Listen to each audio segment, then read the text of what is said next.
G.S. Kushwaha, professor of medicine and consultant physician, प्रखर hospital Kanpur से बोल रहा हूँ। आज मैं जो बातचीत करूँगा हाइपरटेंशन डे पर बात कर रहा हूँ, जिसमें ब्लड प्रेशर की बातचीत करूँगा। ब्लड प्रेशर क्या होता है, सामाजिक लोगों को ये जानकारी होनी चाहिए। जब हमारा हृदय पंप करता है तो उस पंप के कारण जो धमनियों में ब्लड जाता है वो एक रक्तचाप क्रिएट करता है, उसको हम सिस्टोलिक ब्लड प्रेशर कहते हैं। फिर इसके बाद जब हृदय रिलैक्स करता है तो उस समय जो ब्लड प्रेशर होता है वो डायस्टोलिक प्रेशर कहलाता है। ये नॉर्मल ब्लड प्रेशर जो है वो 120/80 होता है। हाइपरटेंशन, जिसको उच्च रक्तचाप कहते हैं, ये सोसाइटी के अंदर काफ़ी प्रेवलेंट है और इससे काफ़ी मॉर्बिडिटी एंड मोर्टेलिटी दोनों ही संभावनाएं बढ़ जाती है इसके बढ़ने से। अब सवाल ये है कि ये ब्लड प्रेशर क्यों बढ़ता है, कारण क्या होते हैं। ब्लड प्रेशर बढ़ने का एक तो जीवन शैली का जो है वो अच्छी ना होना, जैसे कि सीडेंटरी लाइफ लीड करना, कोई एक्सरसाइज नहीं कर रहे हैं आप बैठे रहते हैं, खाना खाते रहते हैं, आपको डायबिटीज़ है, ब्लड प्रेशर बढ़ने का चांस हो जाएगा। आप नमक का सेवन ज़्यादा कर रहे हैं, ब्लड प्रेशर को बढ़ावा दे रहे हैं। आप सैचुरेटेड फैट ज़्यादा खा रहे हैं, चिकनाई ज़्यादा खा रहे हैं, डेयरी प्रोडक्ट्स ले रहे हैं, प्रोसेस्ड फूड ले रहे हैं, कोल्ड ड्रिंक्स ले रहे हैं, ये सारी चीज़ें ले रहे हैं, तब भी ब्लड प्रेशर बढ़ने की संभावना हो जाती है। ये तो जीवन शैली का सवाल हुआ। अब सवाल ये है कि कौन सी बीमारियां जो है ब्लड प्रेशर को जन्म देती हैं। उसके लिए एक तो ब्लड प्रेशर जो होता है वो एक एसेंशियल हाइपरटेंशन होता है, जिसमें कोई कारण पता नहीं चलता है। हो सकता है कि वो फैमिलियल हो, जो फैमिली के साथ आता हो, फैमिली में रहता है तो वो फैमिली में उनके जो डिसेंडेंट्स हैं या ऑफस्प्रिंग्स हैं उनमें भी चला जाता है, तो फैमिलियल हाइपरटेंशन हो सकता है।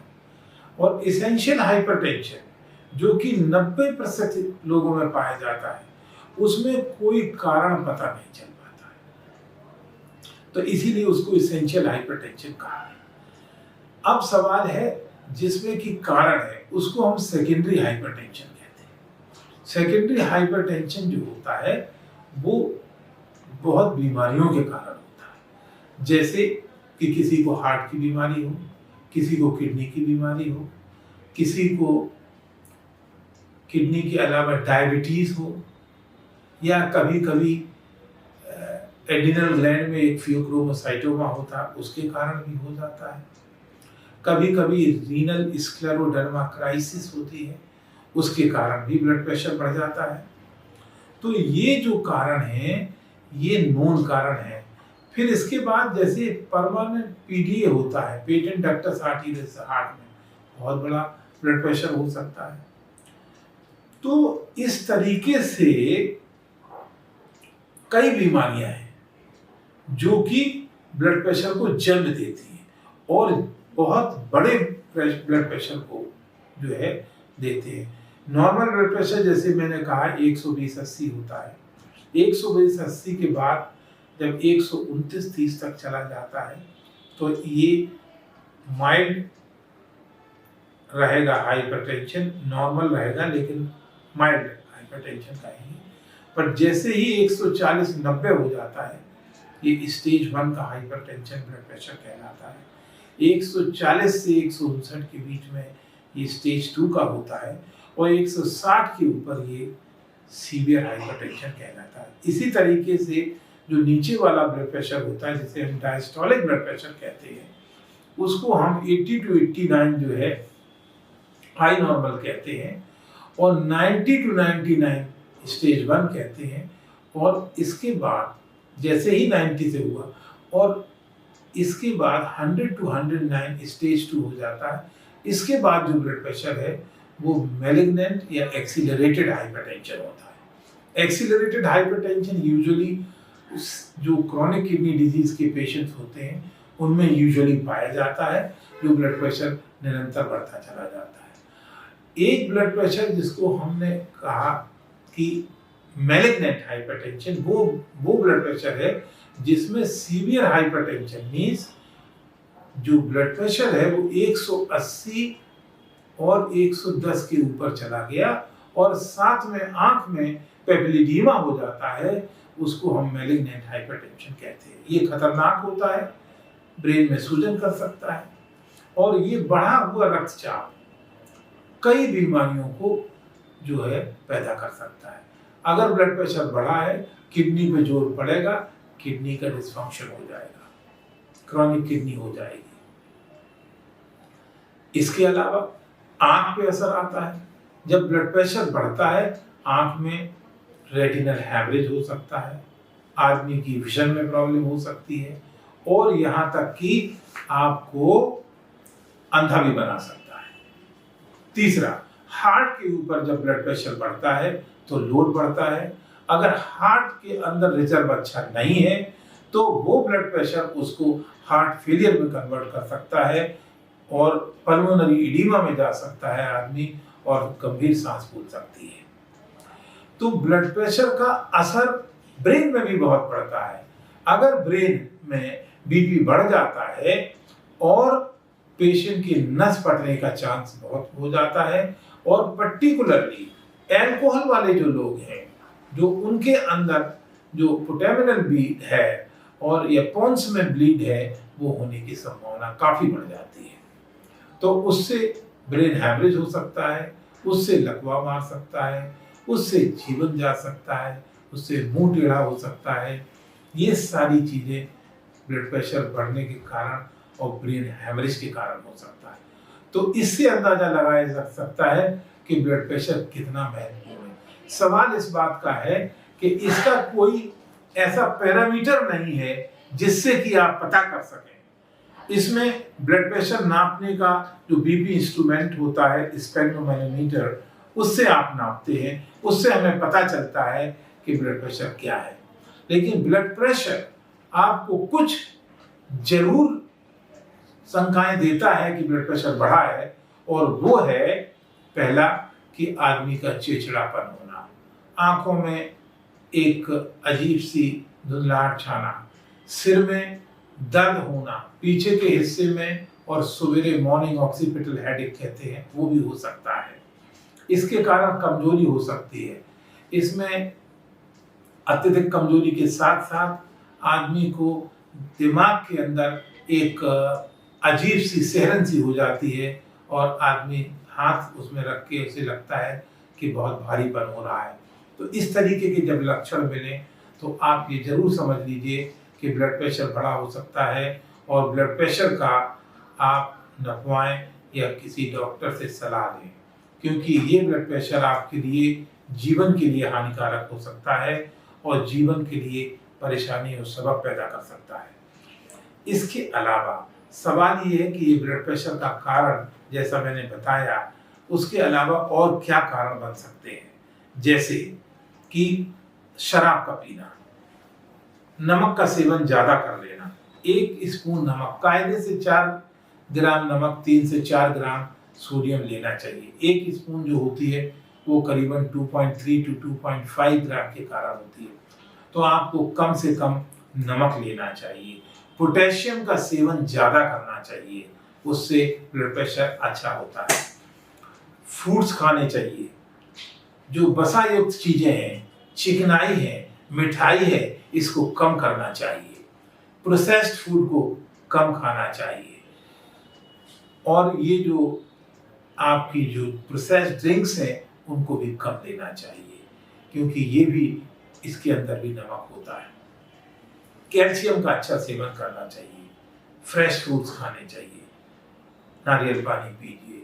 तो इस तरीके से नमक को घटाना चाहिए। इसके अलावा सीडेंटरी लाइफ नहीं लीड करना चाहिए। आपको ये ध्यान रखना चाहिए कि 30 मिनट प्रतिदिन, एटलीस्ट 5 दिन हफ्ते में आप एक रेगुलर वॉक करें।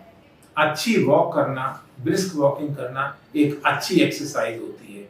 अगर आपके पास ट्रेडमिल है तो ट्रेडमिल करिए, साइकिल है तो साइकिलिंग करिए, बट 30 मिनट 5 दिन हफ्ते में जरूर करना चाहिए, या 50 मिनट हफ्ते में 3 दिन करना चाहिए। टोटल 150 मिनट करना चाहिए, क्योंकि इससे क्या होता है, इस शरीर में एक स्फूर्ति आती है, आपका वसा घटता है, फैट लेवल घटता है, और अगर आप डायबिटिक हैं तो डायबिटीज में भी मदद करता है। तो आपको इस तरीके से अपना भोजन शैली को अपनाना चाहिए। इसके अलावा आपको अपना कमर को का जो साइज है उसको घटाना है, उस फैट को घटाना है, क्योंकि ये जो है मेल्स के अंदर 90, 92 और फीमेल्स के अंदर 88 और 85 होना चाहिए। ये जो हिप वेस्ट रेशियो है वो 0.8 मेल्स में हो, हिप एंड वेस्ट रेशियो, और फीमेल में 0.72 होना चाहिए। इससे नीचे रखना चाहिए, क्योंकि जब ये बढ़ता है तो वसा का स्तर शरीर में बढ़ता है, और वसा का स्तर जब बढ़ता है तो फैटी लिवर बढ़ता है, और फैटी लिवर जो है ब्लड प्रेशर को जन्म देता है। अब सवाल ये है कि जब हमारी उम्र बढ़ती है तो भी ब्लड प्रेशर बढ़ने लगता है, जब उम्र बढ़ती है तब भी ब्लड प्रेशर बढ़ने लगता है। अब वो क्यों बढ़ता है? सवाल इस बात का है क्योंकि हमारे अंदर जो कोलेस्ट्रॉल है उसका डिपोजिशन होता है हमारी आर्टरीज में। हमारी आर्टरीज जो होती हैं वो 3 लेयर्स में होती है। एक ट्यून का मीडिया होता है, एक ऊपर ट्यून का एक्सटर्नल होता है, एक ट्यून का इंटरनल होता है।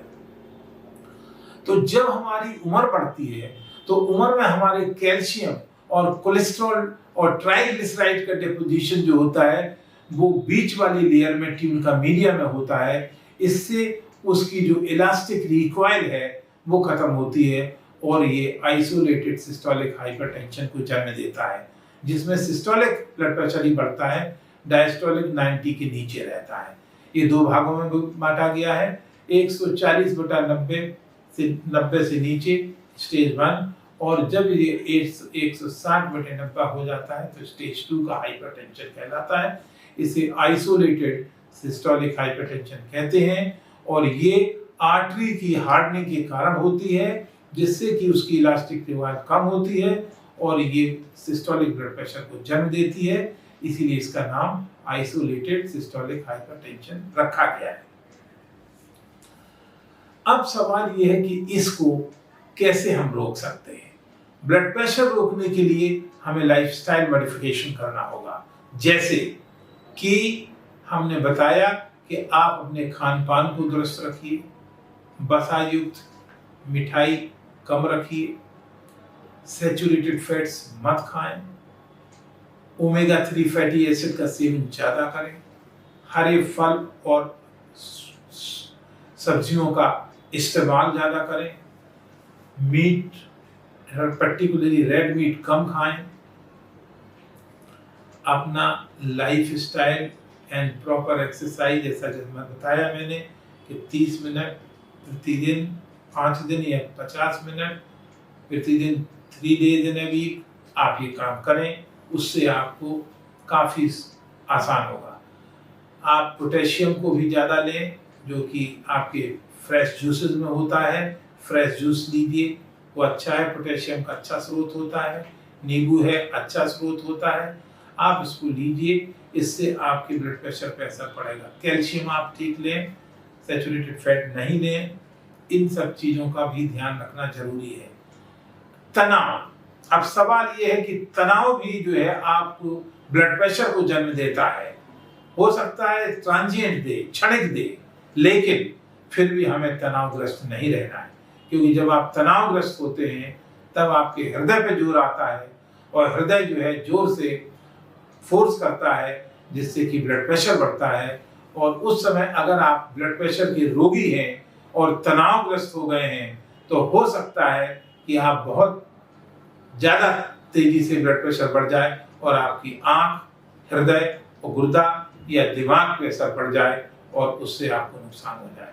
तो तनाव भी आपको ठीक रखना है, जीवन शैली साथ ठीक रखना है।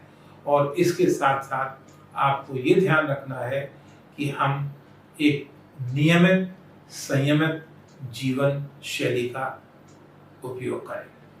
सवाल ये है कि अगर ब्लड प्रेशर आपको हो गया है तो क्या दवाई लेना चाहिए?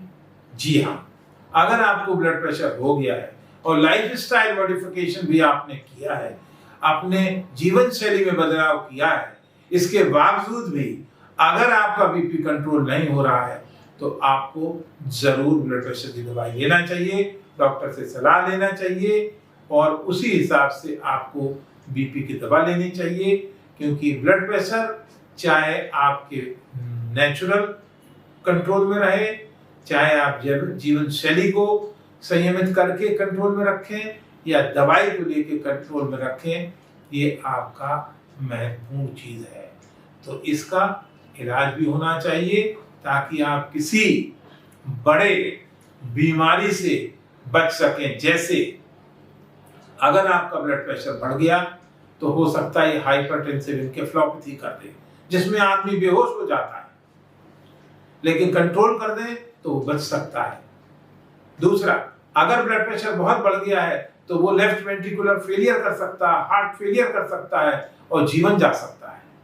तीसरा, अगर ब्लड प्रेशर बहुत बढ़ा हुआ वो गुर्दे पे असर डाल के गुर्दे खराब कर सकता है, आदमी को डायलिसिस या गुर्दा बदलवाने के लिए जाना पड़ेगा। चौथा, डायबिटीज है अगर, तो डायबिटीज में अगर ब्लड प्रेशर बढ़ रहा है तो उसका कंट्रोल बहुत आवश्यक है, क्योंकि वो आपको किडनी पे असर डाल सकता है, आंख पे असर डाल सकता है। क्योंकि डायबिटीज में जो ट्रायोपैथी होती है वो आपकी रेटिनोपैथी होती है, रेटिना के अंदर न्यूरोपैथी होती है और नेफ्रोपैथी होती है किडनी के अंदर, वो इनमें दोनों में असर डाल सकता है। इसके अलावा मैक्रोपैथी होती है, वो मैक्रो एंजियोपैथी, वो आपकी ब्रेन की वेसल्स है, उसमें आपका थक्का जम सकता है या ब्रेन हैमरेज हो सकता है, हार्ट पे जो है हार्ट अटैक आ सकता है और जो आपके हाथ और पैर की नसें हैं उनमें पेरिफेरल वैस्कुलर डिजीज पैदा कर सकता है। तो इन चीजों को बचने के लिए आप अपाहिज ना हो, ब्रेन में स्ट्रोक ना हो, हैमरेज ना हो, आपको अपनी जीवन शैली नियमित रखनी चाहिए। आपका खान पान पूर्ण रूप से ठीक होना चाहिए, आपको अपना प्रॉपर एक्सरसाइज करनी चाहिए और डॉक्टर की सलाह से अगर ब्लड प्रेशर बढ़ा है तो उसकी दवाई लेना चाहिए। धन्यवाद।